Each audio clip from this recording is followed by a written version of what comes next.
Barrister साहब, आप अब बड़े सीनियर सियासतदान हैं, बड़े मारूफ कानूनदान हैं। मुझे ये फरमाइएगा कि ज़मीनी इंतखाब में तो वैसे ही टर्न आउट बहुत कम होता है। I am talking about NA 249। Turn out वैसे कम रहा। 21.6% टर्न आउट में से जीतने वाले के कुल 5% वोट्स हैं, यानी उसको 5% लोगों ने मैंडेट दिया है। ये जो मैंडेट इतने कम के बाद कोई जीत का जश्न मनाता है, आपकी नज़र में इसके लिए सिर्फ रिकाउंटिंग काफ़ी है या मामले को रीपोल की तरफ चले जाना चाहिए? क्योंकि पब्लिक का वोट तो बहरहाल मैटर करता है कि इतनी बड़ी कॉन्स्टिट्यूंसी में से अगर सिर्फ 5% लेने वाला बंदा जो है ना वो जीत जाए तो फिर तो कुछ भी ना बचा पीछे।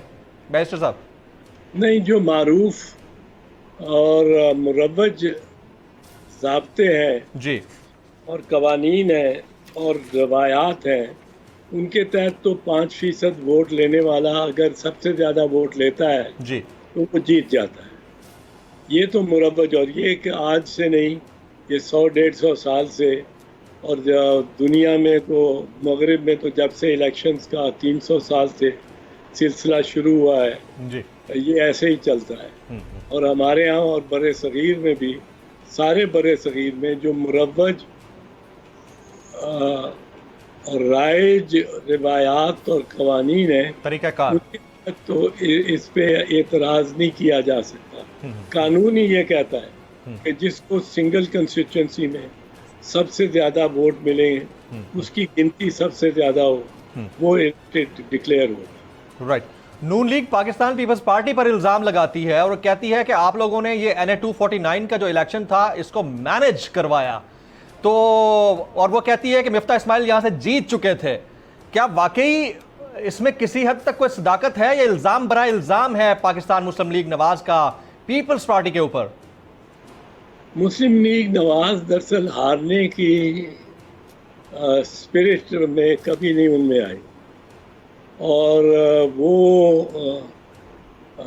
उनको 2/3 मेजॉरिटी मिलती रही है और सिलेक्टर्स देते रहे। पहली दफ़ा तो सिलेक्टर्स ने काम नहीं किया। सिलेक्टर्स ने उस रोज़ भी काम किया था जब 1993 में मुस्लिम लीग नवाज को 2/3 अक्सरियत मिली थी। तो उस वक्त भी काम किया था जब 1997 में मुस्लिम लीग नवाज को फिर 2/3 अक्सरियत मिली थी, और पाकिस्तान पीपल्स पार्टी को एक मेंबर भी मुंतखब नहीं हुआ था पंजाब, सारे पंजाब से। और पहले जो मैंने 1993 का है, असल में 1990 का इलेक्शन। जी हाँ, आई रिमेंबर।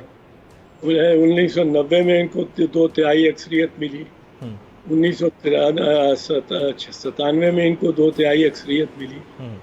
फिर आपको याद होगा जब 2013 में इन्होंने 2/3 अक्सरियत ली, तो वो वोट ज़्यादा काउंट हमारा जा रहा था, पीपल्स पार्टी आगे थी, और इन्होंने आके, नवाज शरीफ साहब ने आके अपने घर के छत से बाकायदा ऐलान फरमा दिया था, हतमी नताइज से पहले, आने से पहले ऐलान कर दिया था हम जीत गए, और ये कहा था कि हम 2/3 अक्सरियत लेंगे जी, और मुझे इससे कम कुछ मंजूर नहीं होगा।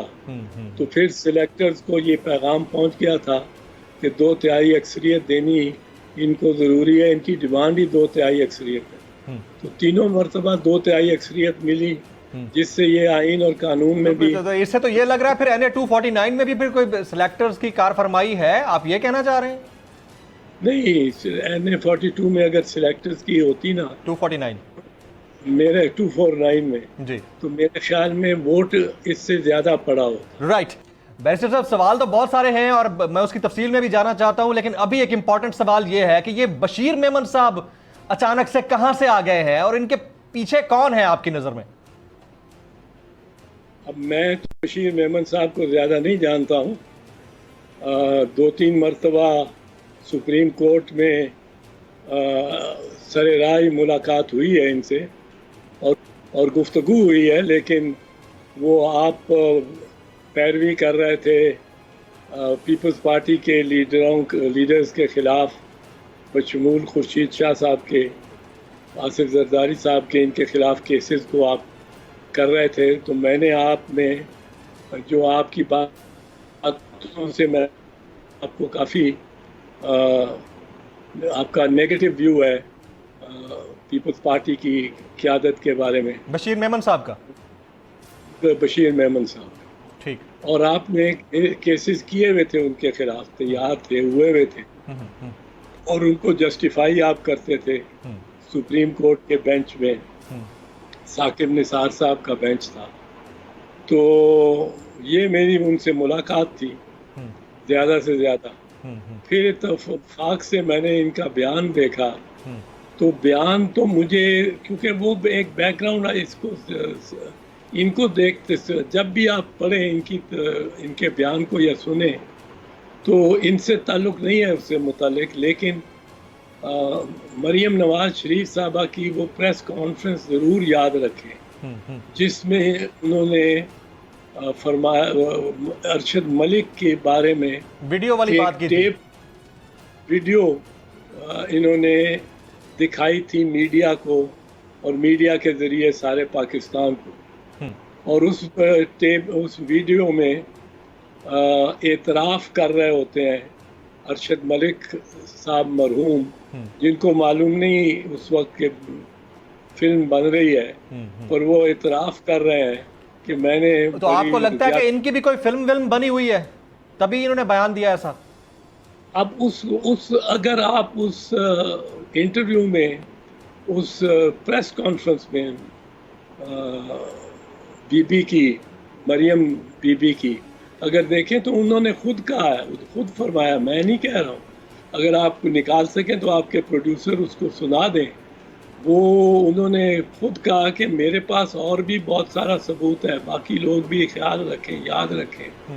मैं बहुत सारे नाम अफशा कर सकती हूँ। तो आपको लगता है कि बशीर मेमन साहब का जो रद्द अमल था या इनका जो बयान है वो स्पॉन्टेनियस नहीं है, जो उनके एक्सप्रेशंस थे वो स्पॉन्टेनियस नहीं है? स्पॉन्टेनियस तो हरगिज नहीं था, हरगिज नहीं था, वो तो नजर आता था। अब किस बुनियाद पे वो स्पॉन्टेनियस नहीं था या क्या वजह थी, वो मैं आपको अर्ज कर रहा हूँ। सब्सक्राइब करें और बेल दबाएं ताकि कोई खबर रह न जाए।